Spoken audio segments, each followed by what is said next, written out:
Assalamualaikum warahmatullahi wabarakatuh. Bismillah, alhamdulillah. Kita ketemu lagi dengan channel Ilmiah Alamiah Islamiyah. Sekali ini saya akan sekedar berbincang-bincang, ya sekedar pemikiran saya pribadi. Kalau cocok ya silahkan dipakai, ketika tidak cocok ya dilupakan. Udah gitu aja. Jadi tidak perlu ada istilahnya semacam debat dan sebagainya. Jadi dalam perjalanan hidup ini saya tuh kadang-kadang berpikir,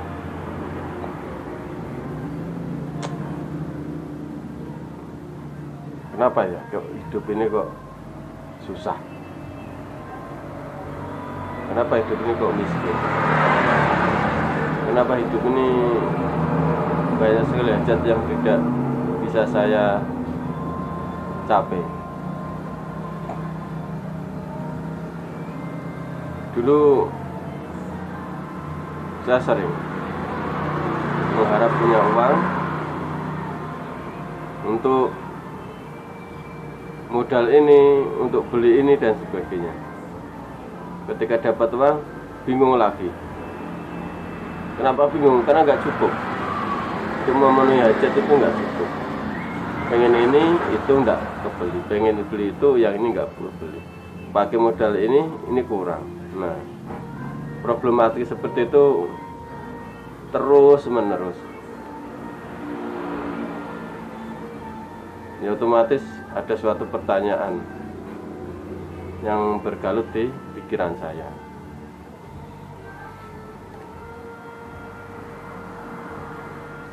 Saya sudah berusaha segala ilmu tentang masalah marketing, ilmu ekonomi saya terapkan. Ngomongkan saya bukan pekerja keras, sebenarnya juga enggak. Saya pekerja keras. Saya juga kuat mikir, kuat bekerja, kuat mikir.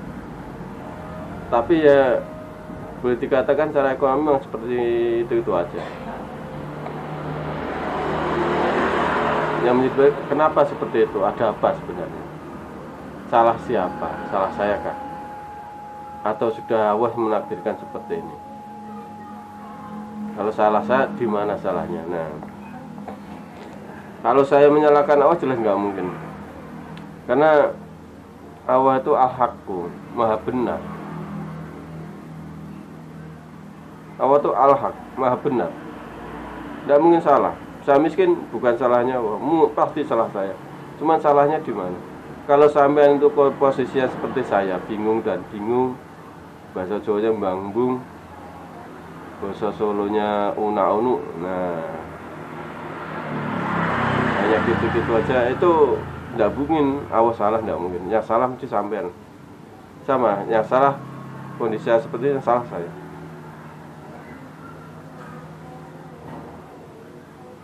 Jadi kata-kata Allah menakdirkan, nah takdir itu kan sudah terjadi.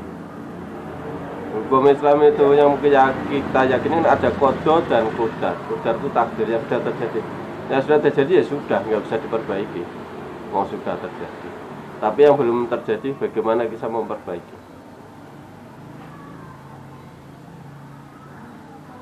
Nah, pemahaman qada ini yang repot. Karena banyak sekali tafsir, sementara Rasulullah pun menerangkan hanya sedikit sekali. Qada itu kalau sebagian besar orang mengatakan ketentuan Allah yang belum terjadi. Takdir atau qadar, ya kan, sesuatu yang sudah terjadi. Qada sesuatu yang belum terjadi. Sesuatu yang belum terjadi banyak orang menafsirkan sebagai ketentuan. Kalau Allah sudah menentukan miskin ya miskin, Allah menentukan kaya, Allah menentukan bagus ya repot kalau gitu. Kalau fungsi manusia diberi irodah, diberi kehendak oleh Allah itu untuk apa? Manusia diberi otak untuk berpikir itu untuk apa? Kalau pemikirannya seperti itu.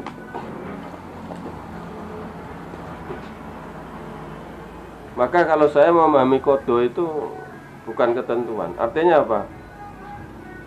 Qada itu sesuatu yang ditulis oleh Allah. Zaman ajali sudah dimasukkan lafal mahfuz. Kecanggihan Allah qada itu bukan hanya satu macam. Kalau satu macam Berarti ketentuan. Hari ini saya harus istilahnya bikin video. Nah, ketentuan Allah seperti itu saya tidak bisa mengelak. Kalau saya tidur, nggak bisa tidur, kayak robot saya. Kalau ketentuan Allah cuma satu. Percuma ada irodah. Allah memberikan irodah ke saya itu percuma. Kalau ketentuan Allah itu hanya satu.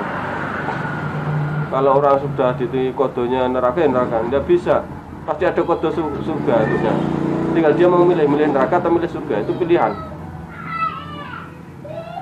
Begitu juga dalam kehidupan. Ada kode kaya ada kodenya miskin ada kode pebisnis ada kode pekerja ada. Anda bisa bekerja, Anda bisa berbisnis. Pilihan Anda.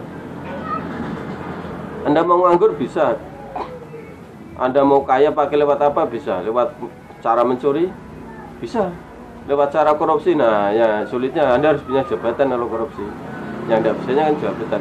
Kalau harapan korupsinya ada.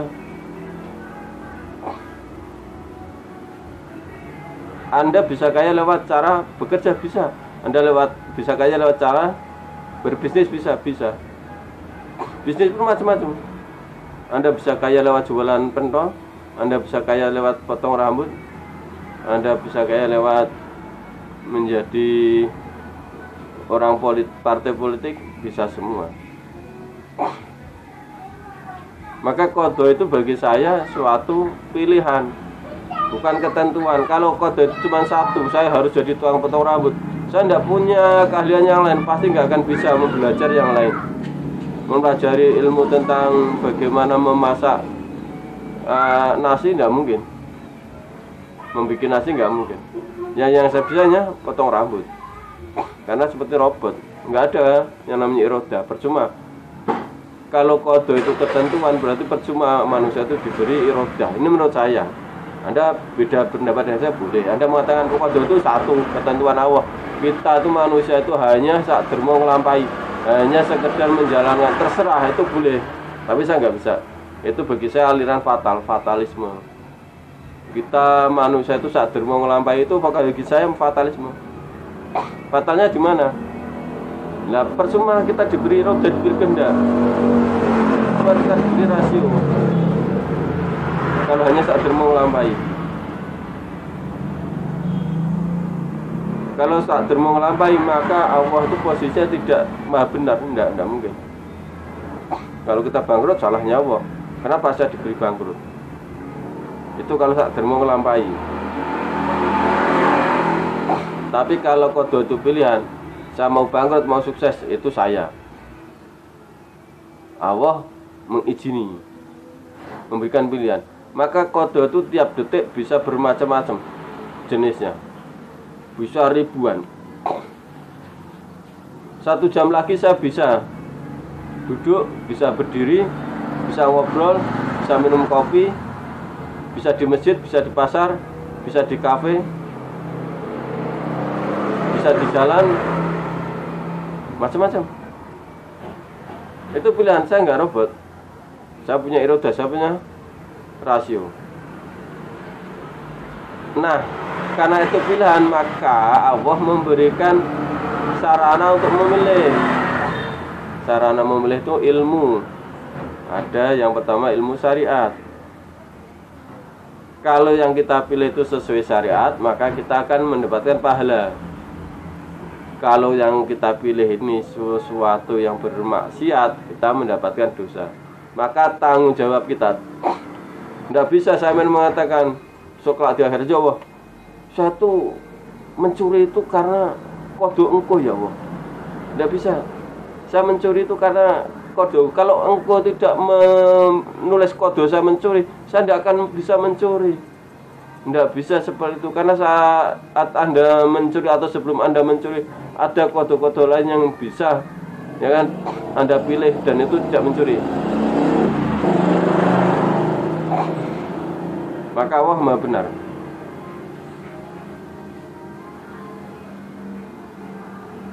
Al-haqqu min rabbi fala takunanna minal mumtarin. Bismillahirrahmanirrahim. Minta suara seperti itu. Allah Maha benar, kita yang salah. Ini yang pertama, bahasan pertama. Kalau Anda sependapat dengan saya bahwa qadha itu pilihan, bukan ketentuan. Kecanggihan Allah tiap detik itu beratus-ratus qadha pilihan bisa kita pilih. Kita pilih A, maka yang B, C, D dan sebagainya terusnya tidak akan hilang. Detik berikutnya kita milih lagi, milih C, A, B, D, hilang semua. Terusnya hilang. Seperti itu. Jadi qadha itu yang kita pilih itu berarti tanggung jawab kita. Kenapa kita memilih itu? Maka sampean hanya nonton sinetron tiap hari, Anda bertanggung jawab atas pilihan Anda. Kenapa waktu Anda hadiri Anda hanya dihabiskan untuk nonton sinetron? Coba Anda gunakan untuk mendoakan orang lain. Wow, super. Yang pertama pembahasan adalah qadha itu pilihan. Kalau qadha itu pilihan, maka kesalahan kepada kita. Nah, ini baru bisa dibahas. Ada jawabannya kalau gini. Kenapa saya kok selalu miskin? Kenapa saya kok selalu susah dan susah? Ini ada jawabannya. Banyak sekali jawabannya kalau qadha itu pilihan. Maka ilmu akan bekerja di sini, akan bermanfaat di sini. Kalau qadha ketentuan, ilmu tidak bermanfaat, kehendak tidak bermanfaat. Karena qadha itu pilihan, berarti kehendak atau iradah yang Allah berikan kepada manusia itu bermanfaat. Ilmu yang Allah berikan pada manusia itu bermanfaat. Syariat itu bermanfaat sebagai filter. Ketika sampean memilih apa sebagai filter di sampean, bermanfaat syariat itu sampean. Lanjut. Pertanyaan, kenapa saya selalu miskin? Kenapa saya selalu susah? Kenapa saya kok selalu gagal dan gagal? Nah, ini pertanyaan ini mudah, pertanyaannya mudah. Jawabnya yang susah. Perjalanan hidup saya memakan waktu bertahun-tahun, puluhan tahun untuk menjawab pertanyaan sendiri. Dan saya yakin jawaban saya benar. Makanya saya share. Kalau bermanfaat, sampean ambil. Kalau tidak bermanfaat, lupakan. Itu bukan sesuatu yang pokok masalahnya. Kan pilihan tadi. Anda bisa memilih yang lain. Jangan cuma pendapat ini. Sampean mau memilih Islam itu pun pilihan, bukan paksaan. Anda mau memilih jalan ke surga pun pilihan, bukan paksaan. Apalagi cuman pendapat seperti ini. Kenapa ya saya selalu kok miskin? Kenapa saya selalu kok bangkrut dan bangkrut? Kenapa saya selalu susah dan susah? Kenapa selalu terbelit hutang? Nah, ini. Nah, jawabannya simpel. Jadi Allah sudah memberi kabar lewat Al-Quran.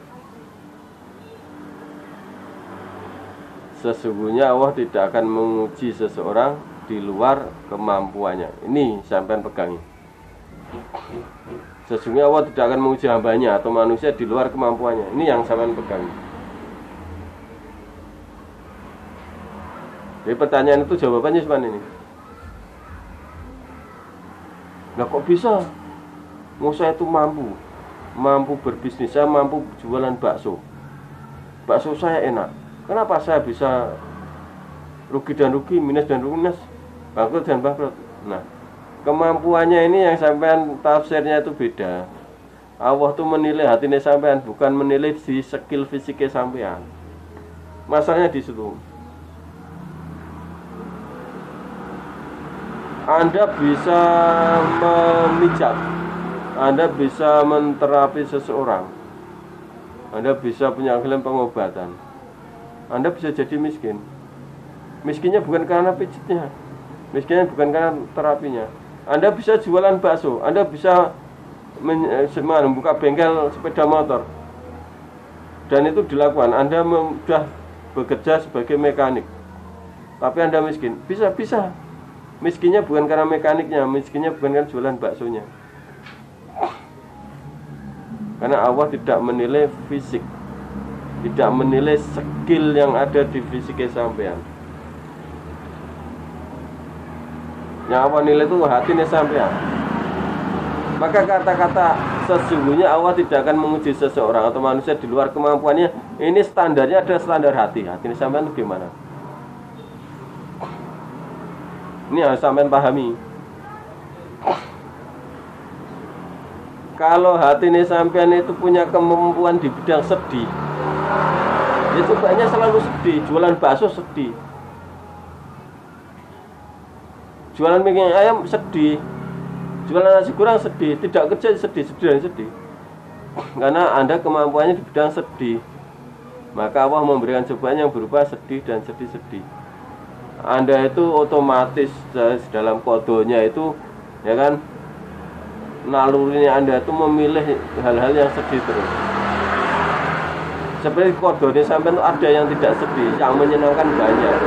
Tetapi karena sampai itu kemampuannya tidak sedih, nalurinya sampean, instingnya sampean, refleksnya sampean itu selalu memilih, ya kan, kejadian yang menyedihkan, kodo-kodo yang menyedihkan. Nah ini repot.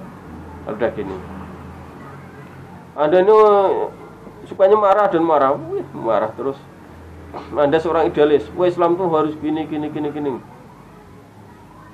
Yang di luar Islam ini selalu sampai marah, marah ini, marah itu, marah ini, marah terus. Cobanya Anda pasti marah. Kejadian yang menjadikan Anda itu selalu marah terus datang dan datang lagi. Kenapa? Karena nalurinya sampean itu, ya kan, memilih kode yang menjadikan Anda bisa marah. Kenapa? Karena kemampuannya Anda itu marah.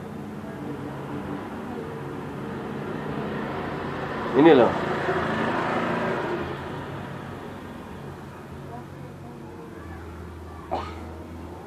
Kalau kemampuannya Anda itu takut, kemampuan Anda takut. Ya cobanya selalu takut dan takut, nggak mungkin enggak. Baik takut dengan hal-hal yang sifatnya metafisik, takut dengan hal-hal yang sifatnya fisik. Anda itu takut,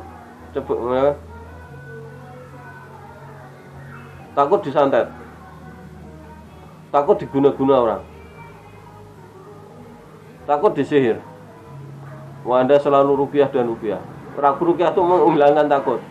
Selesai di rukyah, ya datang lagi ketakutan. Nalurnya Anda itu memilih kode yang sifatnya takut, menjadikan Anda takut. Wih, jangan-jangan ini dikerjain orang nih. Ada tanah di depan warung, ini tanah kuburan pasti ini. Nah, takut dan takut, curiga dan curiga, bisa.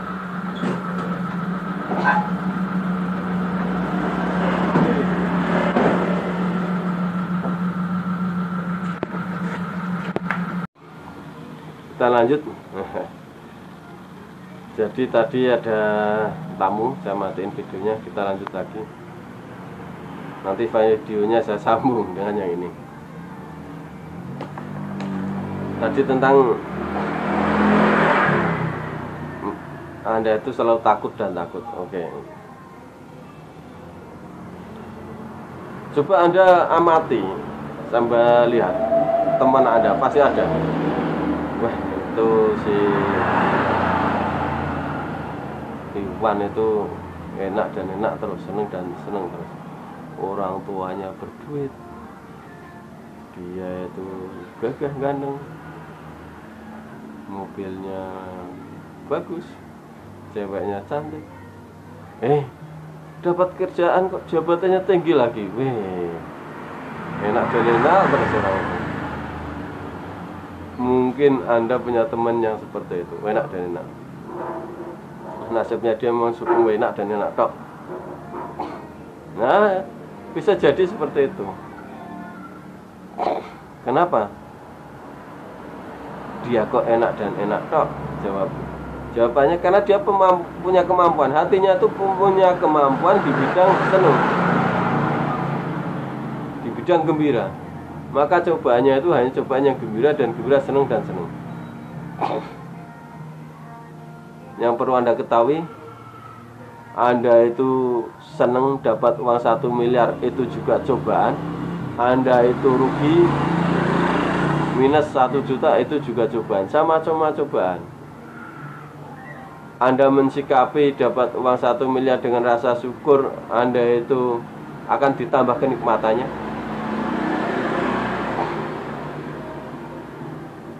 Karena Allah sudah berjanji akan melipat gandakan, ya kan, rezekinya kepada orang yang mensyukuri atas nikmat yang telah diberikan.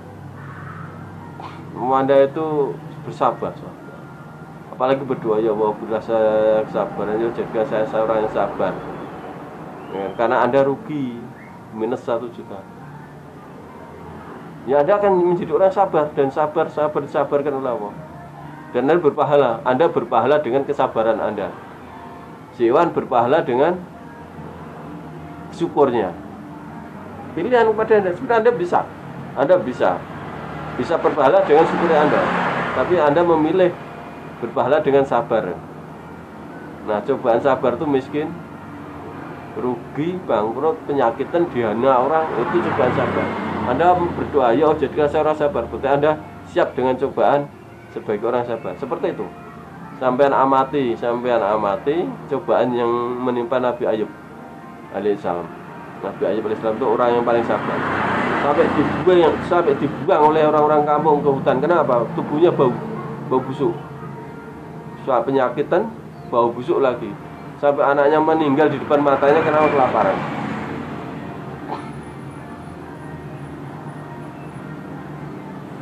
Maka kalau sampean menjenguk orang yang sakit di rumah sakit, apalagi dengan rombongan, apalagi sampean Pak Ustadz memimpin, sebagian banyak orang menjenguk, terus kemudian berdoa, Bu, Pak, karena Bapak Ibu ini sedang diuji oleh Allah Subhanahu wa ta'ala dengan penyakit, ya kan, Bapak Ibu ini harus sabar ya Pak ya. Orangnya mendoakan amin, yang lain yang datang mendoakan amin.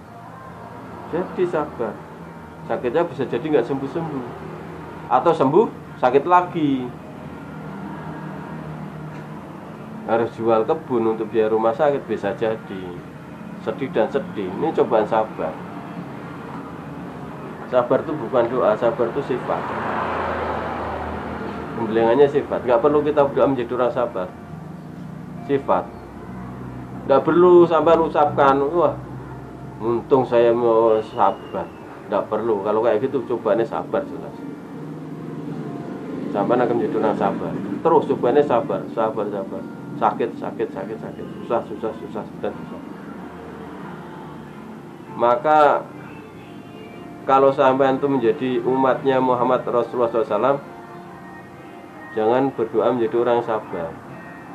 Berdoa menjadi orang yang mulia. Iya. Kenapa? Rasul yang paling mulia ini adalah Muhammad Sallallahu Alaihi Wasallam. Termulia, manusia termulia itu Muhammad Sallallahu Alaihi Wasallam. Sampai sebagai pengikutnya, sampai seharusnya punya ijah, punya kemuliaan. Nah, bagaimana sampean bisa mulia kalau sampean itu susah dan susah? Cobanya mesti sabar, dihina orang. Apalagi sampai pinjem uang ke teman, mesti dihina orang. Bangkrut dihina.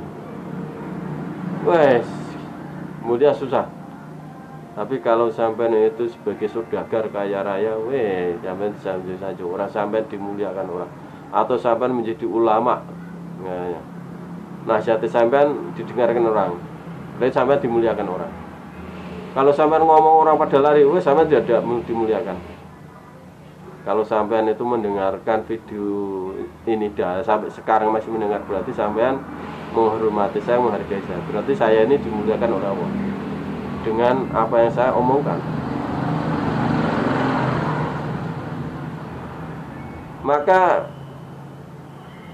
kembali lagi ke konteks tadi, sesungguhnya Allah tidak akan menguji seseorang atau manusia di luar kemampuannya.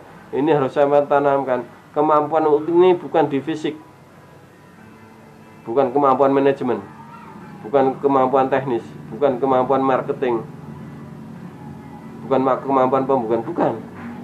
Kemampuannya ada di hati, karena Allah menilai seorang dari hatinya.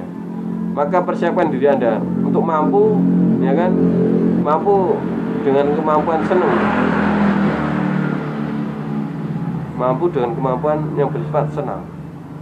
Banyak orang yang tidak mampu diuji dengan kesenangan. Ada seseorang, suaminya jelas soleh, bagus, ganteng, kaya, punya uang, sampai wanita itu ya kan dilengkapi semua kebutuhannya, istrinya dilengkapi semua kebutuhannya, tapi dasarnya si wanita itu tidak kuat dicoba dengan kesenangan. Akhirnya apa? Dia malah milih berzina dengan orang lain. Akhirnya ketahuan, cerai. Setelah cerai, sudah dicibir masyarakat, ya kan, sudah tidak punya rumah, tidak punya sepeda motor. Ini salah satu contoh. Kenapa? Dia tidak mampu diuji dengan kesenangan. Maka sampean jangan mengharap cobaannya itu cobaan senang kalau sampean belum mampu diuji dengan kesenangan.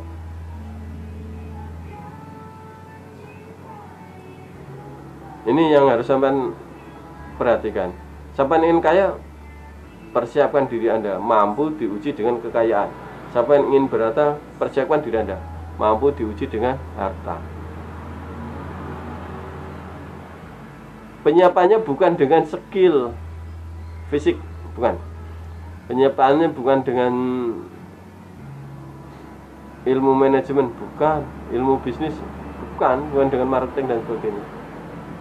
Penyiapannya hatinya sampean disiapkan, mampu diuji dengan harta, mampu diuji dengan kekayaan. Kalau hatinya sampean sudah mampu, Allah akan mendatangkan harta kekayaan. Bagi Allah mudah, Allah itu Al-Ghani, Maha Kaya Raya. Segala alam semesta miliknya Allah, semuanya tunduk pada Allah.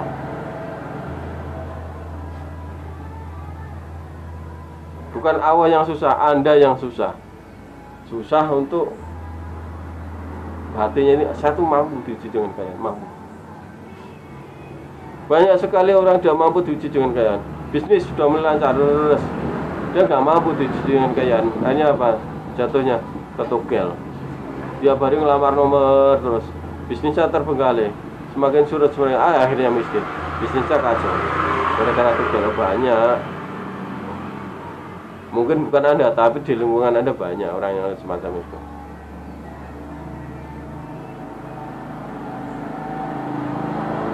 Kembali lagi, jangan mengharap kaya kalau Anda hatinya belum mampu untuk menjadi orang yang kaya. Jangan mengharap berharta kalau hati Anda belum mampu untuk ya kan menerima cobaan dengan harta. Karena lebih parah, orang dicoba dengan kekayaan tapi dia tidak mampu ya kan menjadi orang kaya. Ini lebih parah. Kekayaannya akan membawanya ke neraka.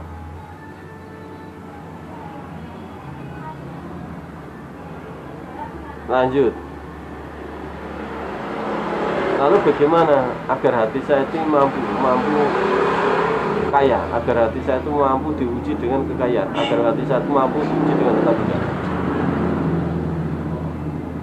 Pertanyaan selanjutnya seperti itu. Caranya gimana? Nah, ini mungkin banyak sekali kupasan-kupasan di sini. Ada yang namanya plafon rezeki. Sampai belajar coba plafon rezeki gimana. Kalau dimodifikasi biar konteksnya Islami gimana. Ada yang namanya magnet rezeki. Nah, gimana nih magnet rezeki? Kok namanya keren-keren seperti itu? Kalau plafon rezeki, kalau settingnya sampean itu, saya tuh kerja itu sehari itu, ya kan, ya rata-rata sama dengan yang lain, sehari 125.000. Nggak mungkin lah, sehari kok bisa sampai 500.000. Memangnya saya itu kerja apa? Saya itu sebagai ya kan tukang bangunan. yang kerja sehari dapat 125.000 itu saya syukurin. Nah konteks seperti itu, kata-kata itu kalau di bibir nggak masalah, tapi kalau di hati, nah ini namanya plafon rezeki. Anda dibatasi sehari cuma 125.000, Anda tidak akan mampu bisa dapat rezeki jangan melebihi itu, karena sudah ada batasan. Saya sampean itu membatasi diri sendiri, jangan sampai saya mendapatkan uang lebih dari 125.000 sehari. Kata-kata itu kalau cetakannya sampai ganti. Maka plafon rezeki itu mengukurkan bagaimana saya tidak membatasi. Anda tidak membatasi penghasilan maksimalnya. Kalau perlu diubah penghasilan minimalnya yang dinaikkan.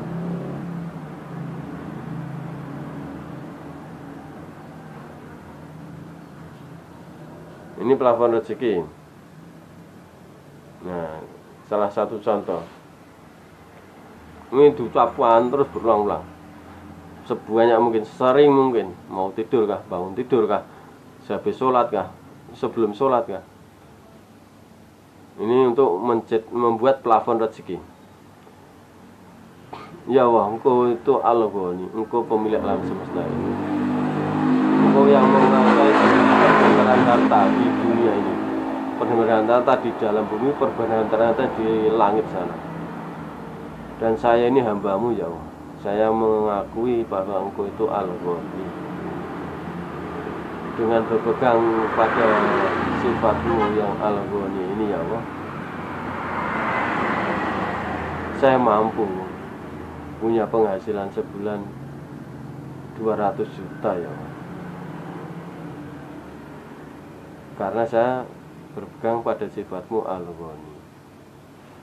Karena itu permudahlah saya ya Allah, ya, untuk bisa mencapai penghasilan 200 juta sebulan dengan sifat-Mu yang Al-Ghani itu ya Allah. Ini menggrade plafon rezeki. Kalau Anda mengatakan wah ini sesuatu yang jelek secara psikis ya nggak usah dilakukan. Kalau ini wah ini bagus ini untuk secara psikis ya bagus, ya dilakukan silakan. Semua kan pilihan. Awal tadi saya mengatakan qada itu pilihan. Tapi kalau saya lebih baik Anda lakukan. Mau itu berpahala, namanya kalau di Islam namanya bermunajat. Bermunajat itu berpahala Mas Bro. Berupa munajat itu dengan zikir itu derajatnya sama, bisa jadi lebih tinggi bermunajatnya, karena bermunajat itu dialog kepada Allah. Kalau zikir hanya ingat kepada Allah. Lakukan itu dengan niat bermunajat, dialog kepada Allah. Terus dengan kata-kata itu jangan diubah-ubah, konsepnya jangan diubah-ubah terus. Bagikan seorang latihan silat, pukulan depan terus, setiap latihan pukulan depan terus sampai bertahun-tahun, sampai 3 tahun. Setelah itu dia ya kan, ketika sudah tidak melakukan pukulan depan lagi, tiba-tiba ada serangan dari depan, ya otomatis refleksnya muncul pukulan depan itu. Sama. Itu harus sampai menjadi refleksi sampean, memori bawah sadar sampean itu harus sampai tercetak dengan kata-kata itu, dengan kata-kata plafon rezeki itu. Ada yang memakai sistem plafon rezeki, ada yang memakai sistem magnet rezeki. Nah ini saya belum pernah belajar magnet rezeki gimana, saya nggak tahu. Tapi kata-katanya keren, menarik. Bagi saya menarik, walaupun saya tidak mempelajarinya. Banyak teori-teori macam-macam. Intinya apa? Bagaimana saya mampu menjadi seorang yang bagaimana hati saya itu mampu diuji dengan kekayaan, bagaimana hati saya itu mampu diuji dengan harta benda. Tapi plafon rezeki, magnet rezeki itu bagi Anda bukan sesuatu yang pokok. Bagi saya bukan sesuatu yang pokok. Boleh dilakukan, boleh. tidak dilakukan tidak masalah. Yang pokok ini yang akan saya omongkan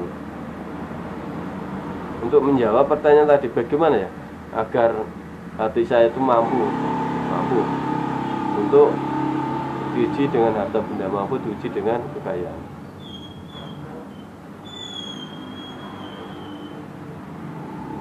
Oke, ini pokok ini. Seharusnya Anda setuju dengan apa yang saya omongkan atau tidak, Anda ini harus mulai mempola yang saya omongkan ini. Kenapa? Karena ini saya katakan pokok. Ini menyangkut juga dengan tadi, pertanyaan tadi. Sejak awal, kenapa saya selalu miskin dan miskin, saya selalu bangkrut dan bangkrut. Jangan sampai pertanyaan itu ya kan menggerogoti keimanan Anda. Jangan sampai Anda menyalahkan Allah. Maka lebih baik ini dilakukan. Kembali ke hukum tadi. Sesungguhnya Allah tidak akan menguji seseorang di luar kemampuannya. Dan kemampuan ini yang dinilai adalah hati, bukan fisik. Pertanyaannya, kemampuan itu apa sebenarnya? Kalau menurut saya, kemampuan ini sesuatu yang terbina dengan kebiasaan. Contoh, seorang petani nyangkul sawah. Ini sawah pagi sampai sore biasa saja, sehat-sehat saja, no problem. Begitu juga sebaliknya, seorang kuli bangunan nyangkul semen dan pasir pagi sampai sore ya biasa saja, sehat-sehat saja. Coba sama-sama nyangkul, ditukar posisi. Pak Tani mencangkul semen pasir, kuli bangunan mencangkul sawah. Pasti Pak Tani itu nyangkul semen pasir 3 jam, ya kan pinggangnya sudah sakit. Bahasa Jawanya boyoan, boyok. Begitu juga kuli bangunan suruh nyangkul sawah 3 jam, wah sambat sudah, mengeluh sudah, pinggangnya sakit dah, napasnya tersengal-sengal dah, macam-macam. Kenapa? Karena nggak biasa. Berarti Pak Tani punya kemampuan nyangkul sawah, kuli bangunan punya kemampuan nyangkul semen pasir. Kenapa? Karena mereka terbiasa. Terbiasa berarti kemampuan, kebiasaan. Nah ini kunci ini. Maka saya ngomongkan pokok ini. Sesuatu yang pokok harus sampai lakukan. Kemampuan, kebiasaan. Kebiasaannya sampean itu apa sebenarnya? Ini. Tapi dalam konteks hati loh. Dalam konteks hati, bukan konteks fisik. Wah, kebiasaan saya main HP, bukan itu. Konteks hatinya. Kenapa menilai? Kemampuan itu dinilai di hati, bukan fisiknya. Kemampuan saya itu apa sih? Nah, kemampuan itu kebiasaan. Nah, kebiasaan saya itu apa sih? Kenapa ini Mas Bro? Banyak sekali mayoritas kaum muslimin ekonominya ya gitu-gitu saja. Ya kan, cobanya susah dan susah, sedih dan sedih, bangkrut dan bangkrut, banyak sekali. Sampai banyak yang ini, bahasa Jawanya mutung pada Allah, bahasa Balinya ngambul, bahasa Indonesia apa, ngambek atau apa. Yang tadinya rajin sholat menjadi tidak mau sholat, yang rajinnya kuat puasa menjadi nggak kuat puasa, yang tadinya itu bisa tersenyum ramah, ini maunya marah-marah terus. Jangan sampai seperti itu. Kembali lagi, kemampuan, kebiasaan. Maka harus sampai biasakan hati ini bersyukur, senang. Ini urusannya dengan perasaan. Perasaan, bukan dengan ucapan alhamdulillah, alhamdulillah, alhamdulillah, bukan. Perasaan. Allahu Akbar. Usahawan senang ini syukur. Tidak harus dengan kata, dengan lafaz alhamdulillah, enggak. Kalau sama alhamdulillah, alhamdulillah, alhamdulillah, alhamdulillah, alhamdulillah, itu menghafalkan ya kan, kalimat thayyibah bisa. Sampai zikir bisa. Syukur belum tentu. Syukur itu kaitannya dengan perasaan. Perasaan itu ada di hati. Maka tadi kemampuan, kebiasaan, biasakan hati ini untuk selalu bersyukur. Jangan terbalik, Anda membiasakan hati ini untuk selalu sedih dan sedih, ngeluh dan ngeluh. Cobaannya mesti cobaan berupa sedih. Kalau Anda terbiasa dengan mengolah hati dengan perasaan sedih. Contoh, Anda berdoa, ya Allah, ya Rahman, ya Allah, ya Robbi. Perasaan Anda sedih, Anda terbiasa sedih nanti. Kalau Anda berdoa, ya kan? Sehabis sholat fardu 5 kali, sehabis sholat qobliyah ba'diyah, ya kan 2 kali. Kali berapa? Kali 5, 10. Sudah 15 kali. Sehabis sholat hajat, terus tambah terus. Nanti Anda menjadi terbiasa sedih. Doanya Anda, ya Robbi, ya Robbi. Anda merintih sedih. Ya sudah, Anda akan terbiasa sedih. Walaupun ada berdoanya, ya Allah, saya minta tambah rezeki, ya Allah, halal yang barokah yang banyak, ya Allah. Saya butuh melunasi hutang, ya Allah. Belum tentu Allah mengabulkan doanya sampai atau sampai diberi uang untuk melunasi hutang. Belum tentu. Kenapa? Karena sedih sampean. Allah menilai hati sampean, bukan menilai ucapannya sampean. Hati ini sampean itu sedih, maka sampean itu akan terbiasa dengan sedih. Berarti sampean kalau punya kemampuan yang sedih, cobaannya sedih dan sedih, mampu melunasi utang ini, besok utang lagi pada si A, terus. Lalu kapan kita ini akan bisa menikmati hidup layaknya orang-orang yang berduit? Kaya raya itu bukan hanya orang-orang yang berilmu, berpendidikan, bukan hak semua orang kaya raya itu. Tidak melingkupi agama tertentu. Orang Islam pun bisa kaya raya, orang non-muslim pun bisa kaya raya. Kenapa? Karena hukum Allah ini universal.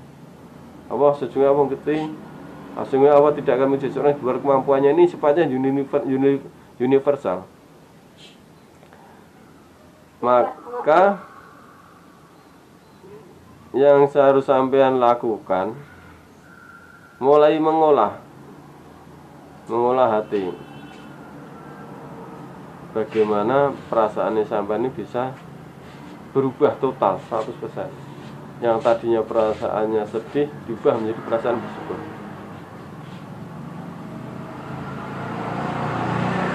Jadi yang tadinya sampai doanya itu memakai perasaan sedih, ya Robbi, beri saya ya Allah uang, ya Allah 500.000, ya Allah, untuk melunasi hutang ini, ya Allah. Sekarang diubah dengan perasaan syukur. Kata-katanya sama, kata-kata di mulutnya sama. Yang pertama dengan perasaan sedih, ya Allah, merintih sama. Yang sampai dengan sedih, ya Allah, ya kan? Sudah saya uang 500.000, ya Allah, untuk melunasi hutang ini, ya Allah. Rasanya sama senang. Loh, gimana sih? Kita mau minta ya harus melas. Kata siapa? Sampai meminta pada manusia harus melas, boleh. Sampai meminta kepada Allah, jangan pakai kata-kata melas, perasaan sedih. Sampai harus perasaannya apa? Senang, bangga. Sampai diberi karunia oleh Allah, sampai harus yakin. Saya tidak akan mampu berdoa kalau tidak diberi kemampuan, tidak diberi karunia kemampuan berdoa oleh Allah. Kalau Allah saja sudah memberi saya, berkenan memberi karunia kepada saya berupa kemampuan berdoa, berarti janji Allah itu pasti. Ud'uni astajib lakum, doa padaku niscaya aku akan mengabulkan doamu. Berarti janji Allah itu pasti untuk saya. Saya berdoa karena karunia Allah, jadi pasti Allah mengabulkan doa saya. Maka saya bersyukur. Berdoa itu dengan bersyukur, dengan senang, dengan bangga. Kenapa? Karena sampean punya Allah yang mengabulkan segala doa ini sampean. Bukan malah sedih. Sehingga apa? Sampai nanti akan terbiasa dengan perasaan senang bersyukur. Kalau sampean sudah terbiasa dengan perasaan senang, bersyukur-syukur, berarti sampean itu mampu di bidang senang. Kalau sampean sudah mampu di bidang senang, di bidang gembira, maka cobaan-cobaan berikut yang akan datang itu cobaan-cobaan yang bersifat menggembirakan untuk Anda, yang bikin Anda senang, bahagia. Oke, udah paham?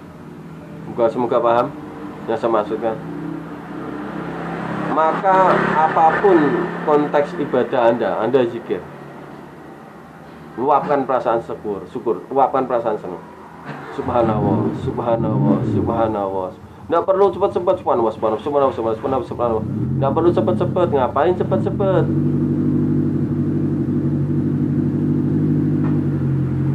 Sampai tuh nggak perlu tuh seperti orang dikejar-kejar, kejar hitungan, nggak perlu. Ngapain?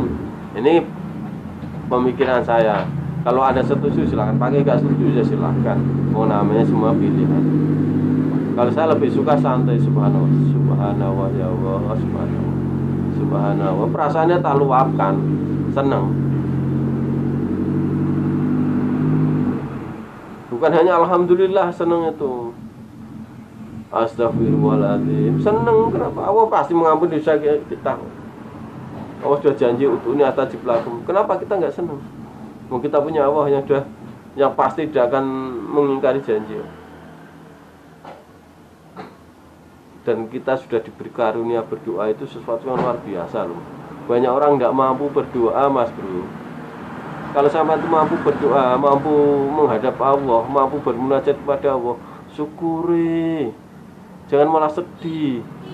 Temui Allah dengan perasaan senang, perasaan gembira. Sampai sholat itu lakukan dengan perasaan senang. Allahu Akbar, Bismillahirrahmanirrahim. Senang, harus senang. Jangan sedih. Loh, untuk khusyuk kan harus sedih. Kata siapa? Kata ente mungkin seperti itu. Kata saya enggak. Bisa saja khusyuk tanpa rasa sedih, bisa. Rasa senang, gembira bisa. Ketemu Allah. Kenapa kau senang? Allah ini zat yang kita cintai, yang kita harap-harap bisa bertemu kelak di akhirat. Ketemu yang dicintai, kok sedih rasanya? Terus gimana? Sampean itu pernah mencintai seseorang, ketemu orang itu, kok perasaannya sampean sedih? Ya kan lucu, ya seneng. Kalau sampean benar-benar cinta pada orang-orang itu jauh, jangan tidak menyapa sampean, cuma lewat saja supaya ada mata di pinggir sampean, jelas, sampean perasaannya lulus, seneng. Dia tuh melihat, ya kan, melihat botol di sampingnya sampean itu sudah berprasangka bahwa dia itu memperhatikan sampean, perasaannya sampean seneng, padahal tidak memperhatikan sampean. Nih, kalau sampean cinta, lah sampean cinta kepada Allah kok sholatnya kok sedih. Allahu Akbar, Bismillahirrahmanirrahim, Alhamdulillahirabbil alamin. Perasaannya sampean sedih, ya keliru jauh, Mas Bro.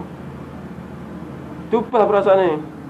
Allahu Akbar, Bismillahirrahmanirrahim, Alhamdulillahirabbil alamin. Perasaannya harus senang.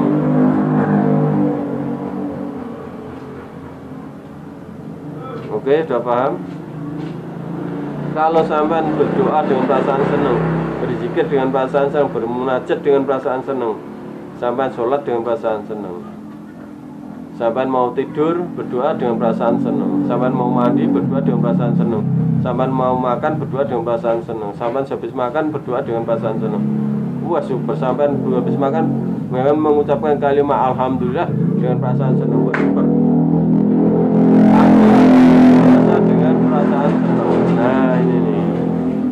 Kalau Anda sudah terbiasa dengan perasaan senang, berarti Anda punya kemampuan di bidang senang. Maka cobaan-cobaan yang akan Allah datangkan ini cobaan yang bersifat senang, menyenangkan Anda. Maka orang-orang lain yang belum bisa, masih berkutat di bidang kesedihan dan sedih, akan berpikir, weh, sekarang sampean tuh enak dan enak kok, baru dapat uang penjualan mobilnya si A dapat proyek, jualkan rumah, tanah, laku lagi, dapat komisi lagi, seneng dan seneng tok saja. Nanti akan ada orang yang berkata seperti itu.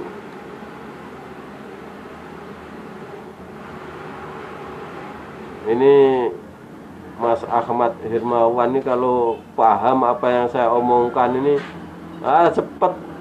cepat sekali merubah, segalanya berubah. Bukan dengan tirakatnya, wes toh tirakat melek berbulan-bulan, lalu malam nggak tidur, berpuasa lagi. Jauh dengan yang saya omongkan ini. Tirakat itu kalau tidak dipola dengan perasaan seneng, hasilnya minim sekali. Tapi perasaan seneng ini tanpa tirakat pun tetap jalan. Jadi intinya bagaimana kita mengolah hati kita. Kalau sampean nanti bisa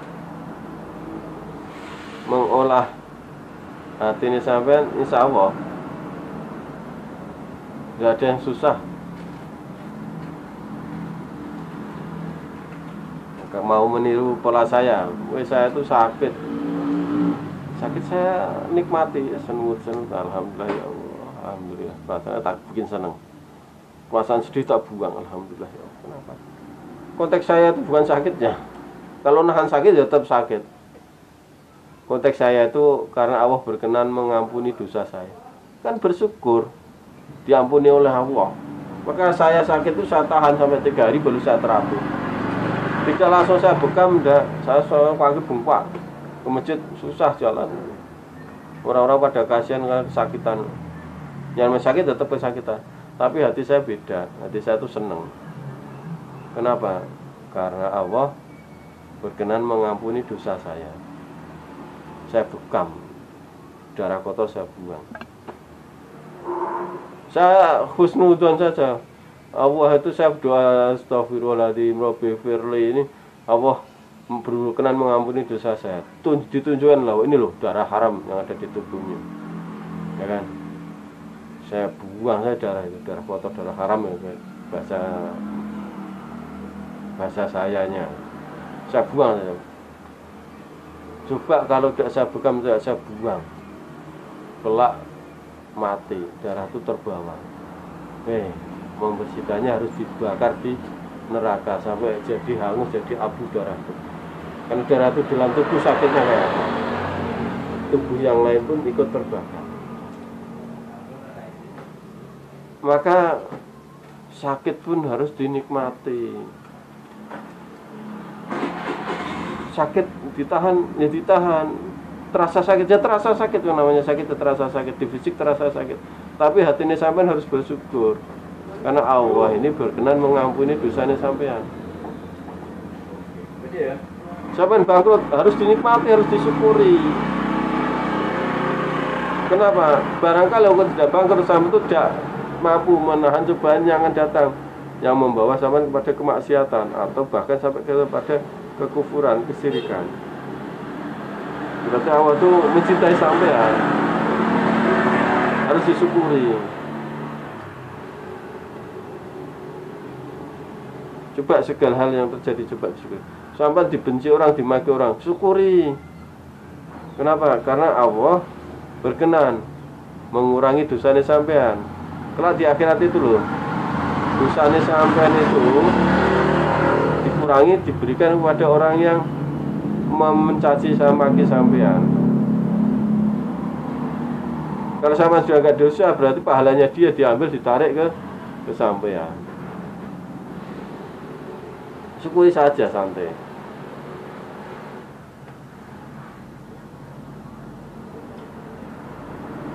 Sehingga hati sampean akan tetap terbiasa dengan syukur.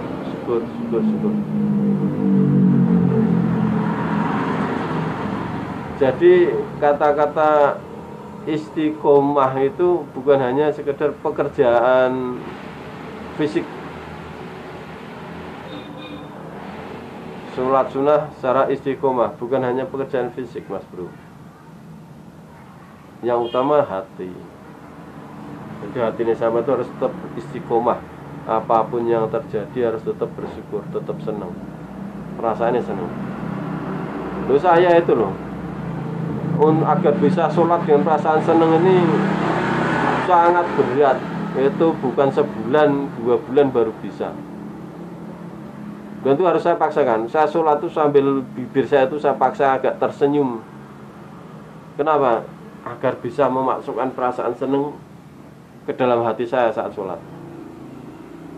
Kalau tidak saya paksakan bibir saya ini bergerak, saya gerakkan senyum, sangat susah. Lupa lagi nih. Akhirnya apa? Sedih lagi berasa sholat itu. Sholat itu dengan perasaan sedih. Nanti ya cobanya sedih dan sedih. Kenapa bisa seperti itu? Karena sudah tercuci berpuluh-puluh tahun sholat itu dengan perasaan sedih. Mengartikan khusyuk itu ya kan, harus fokus itu dengan perasaan sedih.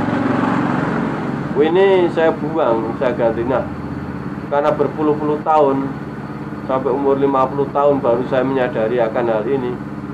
Butuh waktu lama saya agar sholat dengan perasaan senang.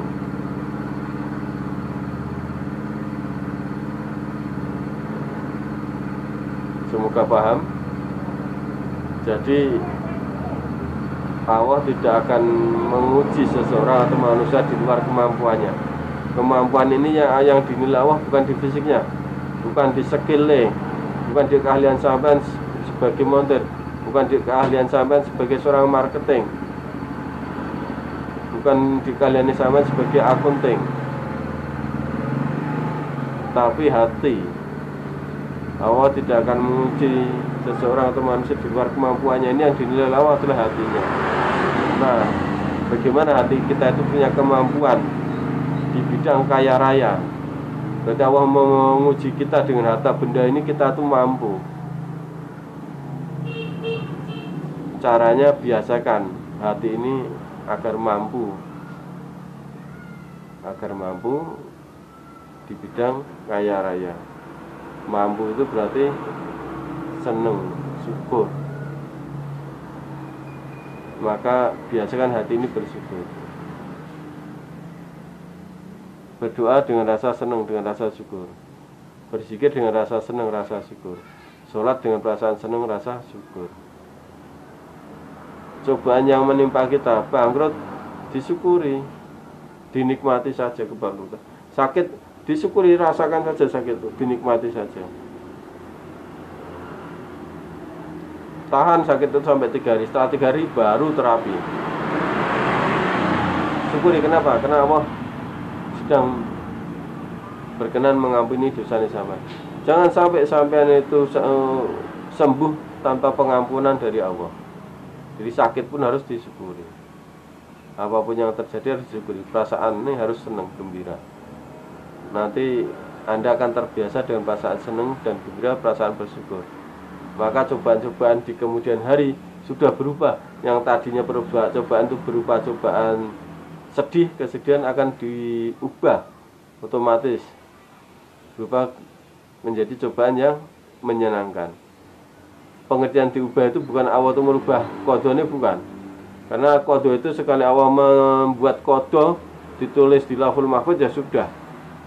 Kecanggihan Allah seperti itu. Tapi naluri Anda itu akan memilih kodo-kodo yang menyenangkan, bukan kodo-kodo yang menjadikan Anda sedih.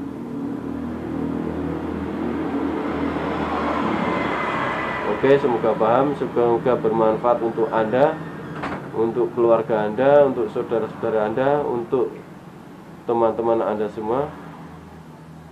Wassallallahu ala sayyidina Muhammadin wa ala alihi washabihi wa barik wa salim. Amin. Saya Muhammad Taufik dari Jemberana, Bali mengucapkan selamat pagi, selamat beraktivitas. Wassalamualaikum warahmatullahi wabarakatuh.